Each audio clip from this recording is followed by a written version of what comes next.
lot of the questions that I get are related to my bike and what do I ride. Of course, I think a lot of you, if you're following me, you know that I love titanium. I have waited 49 years to get my forever bike. Wow. And I was able to get it in the early part of this year, 2021. And you know, it's like one of those things where when something is made for you and you really get to feel the difference between you know, kind of like off the rack or off the shelf versus something that's made for you. Of course, it's night and day. And I didn't realize that having a bike that was geometry specific was going to make such a big impact into my cycling. And it absolutely did. I went from being okay on my old Ridley, which was just a little bit too big for me, because that's a whole nother topic we can get into someday. But when I got into my titanium, my WALSER TI-22 bike, I was able to get into a bike that fit me, fit the tank. And that was a really important element to taking my cycling to a whole nother level. So behind me here is my bike, and you guys have been asking me to do a little walkthrough and tell you about it, and I'm happy to do that. What you see here is what I would call in almost every true cycling circle sort of a parts bike. And the reason I say that is there is no shame in using the parts that you have to build out a proper bike. So I have 105, which you can see right here over my shoulder.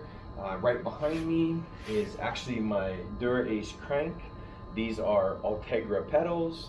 I have a carbon fork, of course my titanium frame, FSA stem, 60 millimeters, because that's what fits best for me.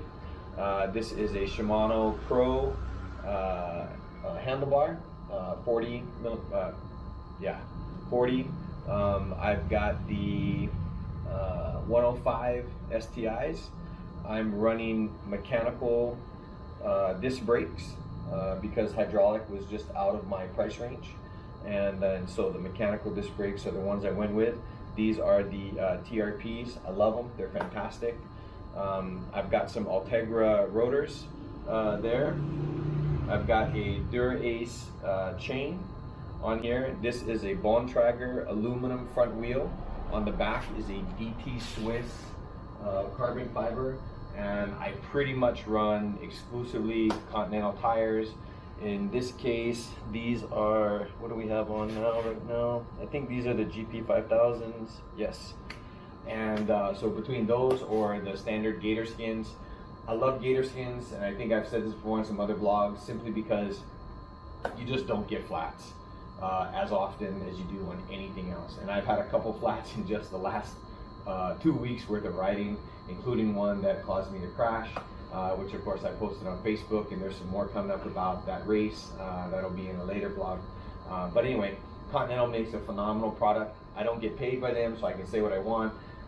If it was something that I didn't think was great for you guys, I certainly wouldn't recommend it.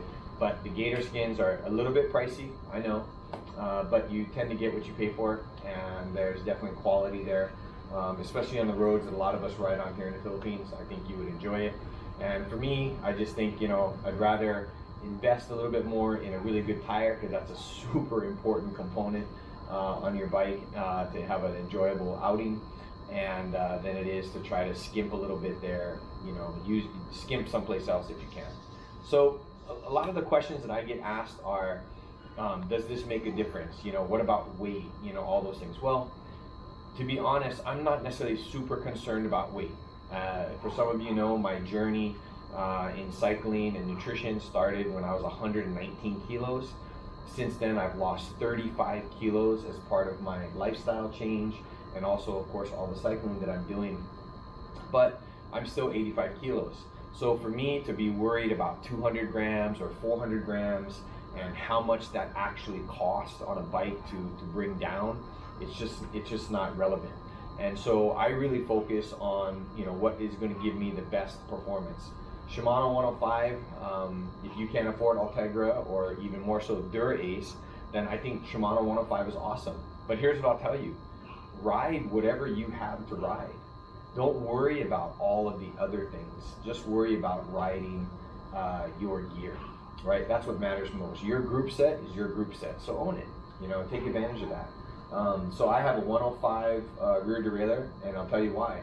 I exploded my Dura Ace rear derailleur, and I couldn't afford to get a new one, but I could get a 105 11-speed derailleur, and that's what I got. So that is matched up to a 1128 Dura Ace cassette. This is actually my lightweight wheel, so I wanted to try to keep it down as much as I could, and I got a really good deal on the cassette, so that's what's there. So when you're looking at parts and everything, you know, if you don't have the budget, then you have to just say, okay, well, what's the best thing I can get that's going to make my ride more enjoyable? And for me, you know, that's why I kind of have a mixture of everything. Would I love to have a single group set and DI2? Maybe, you know, but it's not something that I'm losing any sleep over.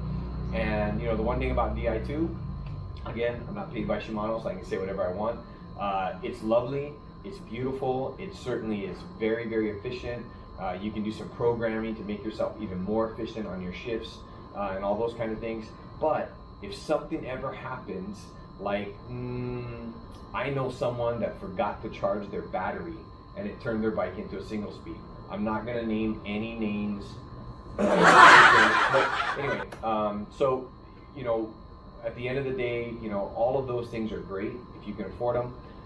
If you can't afford it, you ride the bike you've got, right? And that's all that matters. So this is actually an old BT twin seat that I got from Decathlon, which I just love. In fact, I'm sort of like paranoid about trying to even find a new seat because that seat is so comfortable to me. So, you know, at the end of the day, I believe the rider is more important than the equipment, which some of you may agree with and may not agree with. That's okay. I know that's how I feel. I think that we can do more for ourselves than our bikes can do for us. Now, that being said, obviously, of course, equipment makes a difference, but I think keeping your equipment in shape, keeping it clean, keeping it lubricated, making sure your tire pressures are the right tire pressure, and of course, if it's something where you're really struggling to find efficiency, you know, go see a coach. You know, that's what I did. Some of you know my story about how I came to CRZ. I just wanted to be better at riding. Not necessarily more comfortable, not necessarily in a different position. I mean, if that was a byproduct of what was going to take place, then I was totally okay with that.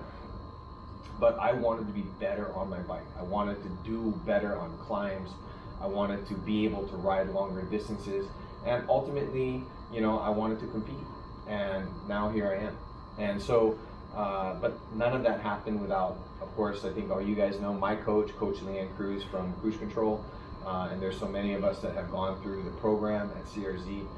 So if that's something you're looking to elevate your game to, by all means, you know, reach out to them on Facebook, and you'll go through the same program that we all went through, which is that foundation that we all have. But the one thing you're going to hear over and over and over again is it's less about the bike and more about you. So if you are looking to, you know, level up, you're probably going to hear stuff like, we're going to level you up first before we worry about leveling up your bike. So just something to keep in mind. Anyway, that's a little bit about my bike. I'll give you one little quick hack, which I promised you on a previous video. So a couple months ago, I went to Coach and I said, you know, I was pedaling on your bike and I was just shifting around, and I noticed that the Dura Ace absolutely shifts like butter. I mean, it's just amazing, right? It's silky. I call it silky shifting. And so I said, so, you know, is there any way for me to achieve that without having to go buy Dura Ace? Because, you know, I couldn't afford it. And he goes, sure, you know, you need to upgrade your cables. And I said, upgrade my cables? He said, yeah, you can get Dura Ace cables, or you can get, you know, really high-end cables that are